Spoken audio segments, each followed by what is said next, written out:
Happy birthday! Happy birthday!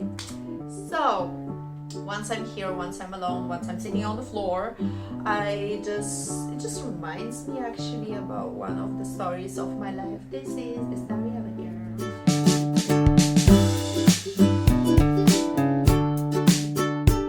So, what's happening is when I was 20, I moved to Rimini for my studies. And basically what's happening is that as I didn't have much money, because I was like spending everything on my studies and I was the only one paying for the studies and all, I went to a dormitory. And as you already know, dormitory, it's like a small room with a like this I think castle beds, right? So you have like 2, 3, 4, 5,000 people in the room, but luckily I found a place which was like nice and tidy. So I had a roommate, and that was something. Like from the first second we met, we just bound together and we become like super BFFs. Like amazing. That was one of the greatest periods in my life, and I was just like flying. Like literally from the start to the end, we were together and we were just such alike, and we had the same tastes, etc. And we bound together so much that literally we could not like be separated. So we literally went everywhere around with each other. Like I think that you also have your best friend, so comment down below and tag him. I want to see who your best friend is. Love, love, love. So yeah, so basically after like 3 months of this kind of super business everywhere, etc., she proposed to go, like she was from South Italy, so we just like said, okay, there is a kind of spring break in Italy, you know, so for that spring break we wanted to do something crazy. So basically we just went down to her house, but she had a great nice house, and she was like, okay, come at South Italy, I will show you around, etc. So I was just like, ah.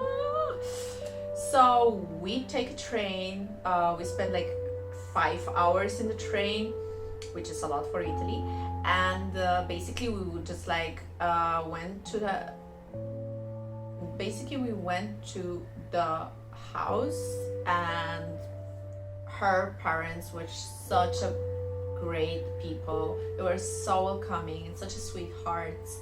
And I still remember that her mom, knowing that at that point I had an allergy on this or that thing, she was like cooking such amazing dishes, which like gluten-free dishes and all of that. And I bond with her also because she was all into sport, and I was like super, you know, already into gymming, and also she was like, oh my god, oh my god. And one day we just like randomly went to this party. So Deep Dish came to Italy, and that was organized by, I think, Angels of Love or something, and it was in Napoli. So I remember well that day, because that day changed everything, actually that night.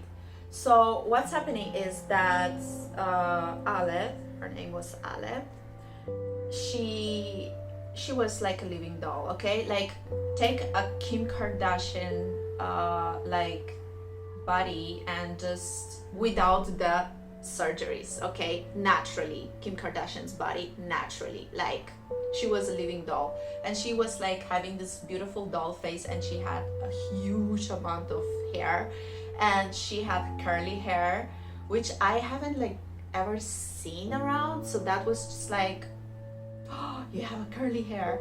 And I was going mad when she was like allowing me to comb the hair, because I was like, oh my god, I'm combing the hair, because I don't have my own hair. So I was just like, okay, let me comb yours. So I'm still the huge fetish in my life are people with curly hair. I don't know why, don't ask me.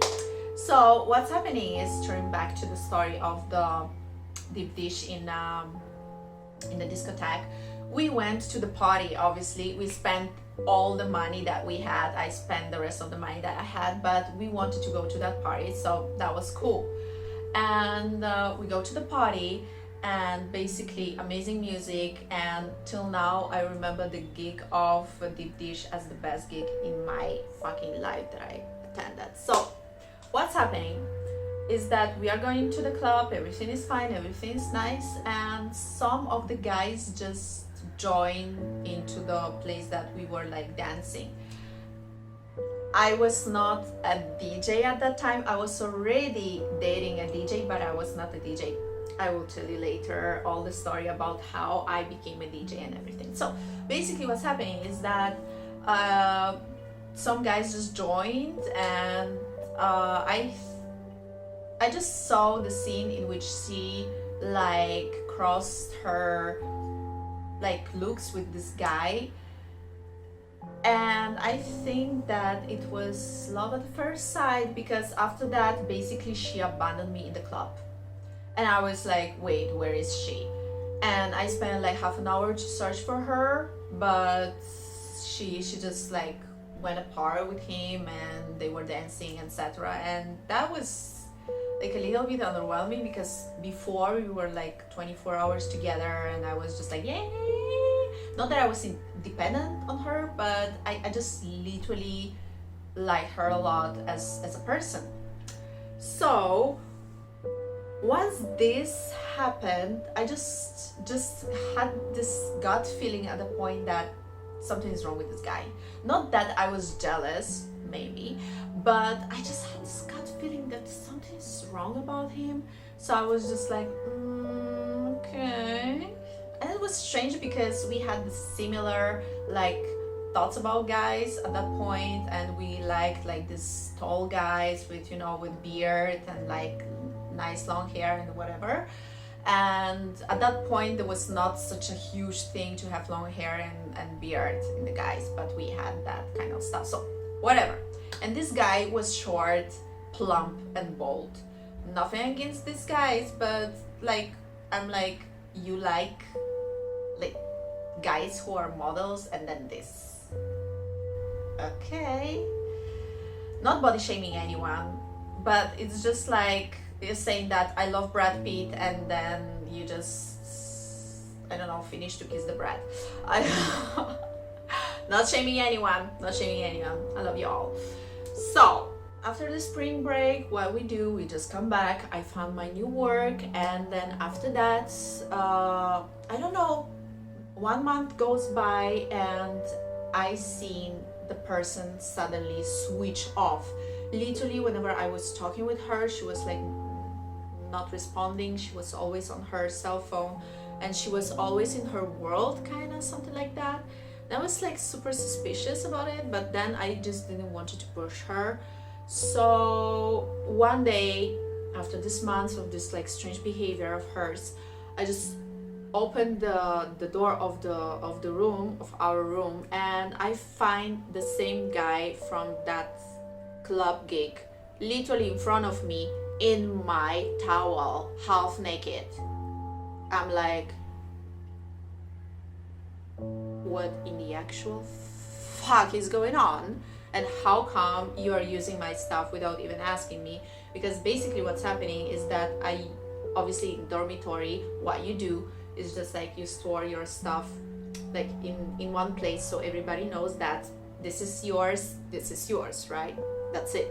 Like, I'm not that kind of person who is sharing the towel, because I think that's a super personal thing. I'm not shading anyone, but just like, you know what it means. Like, you don't know the person, and suddenly you see this person just like using your personal stuff, which like it's yours, you know, without even asking. So this just kind of just like made me say, okay.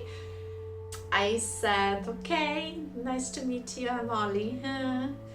And I just hated this guy. Okay, let's just be real.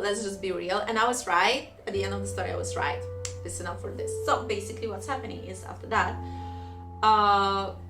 they were living inside the room, and we had this fucking castle, castle beds, and they like they are constructed in such a way that you literally have the space only for one person to sleep in this space, okay, in this bed, okay. So they were both together on one bed, and what's worse,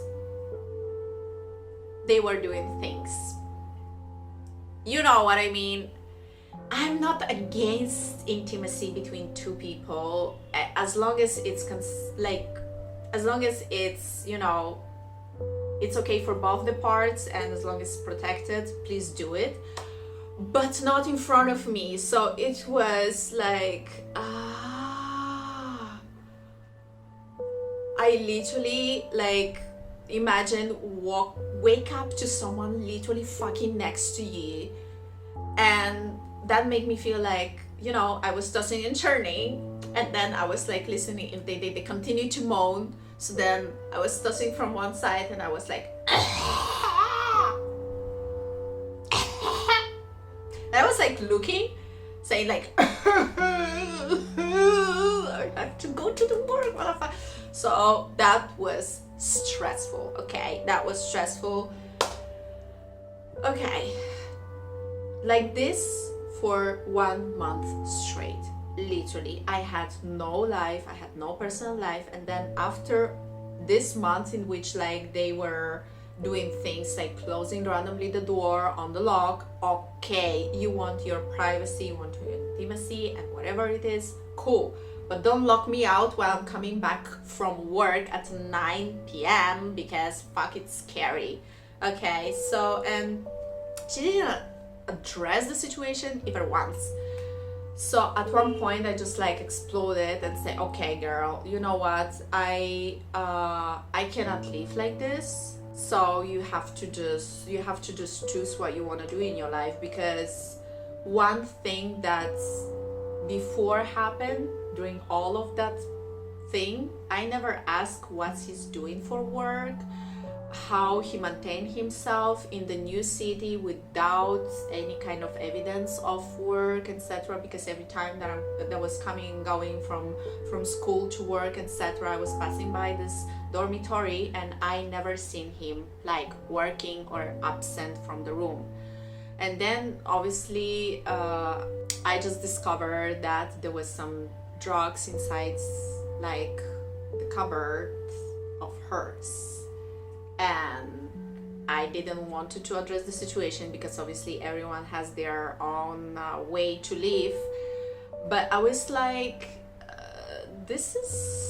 I don't think this is for a prescription, because it's like huge amount of that shit. So like, and I know how drugs looks like, right? And then like whenever I was asking like, so what are you doing, they were like saying nothing, and the room always smelled of funny stuff, let's say like that, you know what I mean? So I was just like, I don't want to get busted by a police and then have a huge fight because someone is doing something. Like whatever you do it to yourself. I'm not into drugs, I'm not drinking, I'm just drug free totally. So I'm not that kind of person. But I've seen these situations, and I've seen, you know, like this hiding in the closet, you know, this closing the door whenever I was coming in. I seen this hiding, I'd seen this thing, and that made me feel suspicious towards him. And that made me like even like say hate. I say hate is a great, like, fuck it, I was hating him because after all he was not fitting into my way of living, and maybe that's why I was like just a little bit jealous because he like took my friend away and all of that. So whatever. At one point he disappears from the room, never said bye, never said anything, never said bye Olly, thank you so much for having me here, having me over. And in some time we had to give the exams, so I gave the exams, I passed the exams, and everything was okay. And after exams I just opened the door and my friend is gone. her clothes are gone, everything is gone. And it's just like I open the door and I'm throwing myself into Matrix, which is like, what the fuck? Where is everybody? So I was like, something is fishy. And I started to call her and the number was switched off. So I was like, wait a minute, what? So I called Ale, but my number got blocked. And after that, I obviously called the mother, and Ale's mother was literally in tears. So apparently Ale dropped out of the university because Ale just literally didn't give any exams, and she didn't even attend the classes. And that other guy, her boyfriend, was a drug dealer, and she knew that from cops, and basically everything just went for a toss. All the money from the bank account of the mother just disappeared because Ale had the access to that. And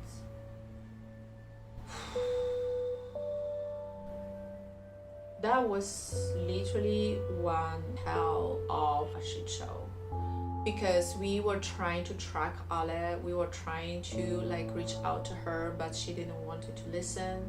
She was like literally always on the run with this guy, and her mother was always chasing them for months and months and months. And I remember I've seen Ale only once after this, and that was not a great view. I seen her change. I seen her losing literally all the charm and, you know, the youth that she had. She just lost it. And I seen her in the middle of the street. She was just like literally standing, and she was like literally not even connecting to this world, because she didn't even answer when I said Ale. And the thing that I remember is that she still had her beautiful hair, but that's it. In that moment in which I wanted to like speak with her, her boyfriend came over, so he just dragged her in the car and they just went away. And that was it. That was the last time that I seen her. I don't know, like, it's just heartbreaking how people can change with drugs, how people just can, you know, change their physical appearance, if you will, and their mentality, just, you know, lose their lives for some pills.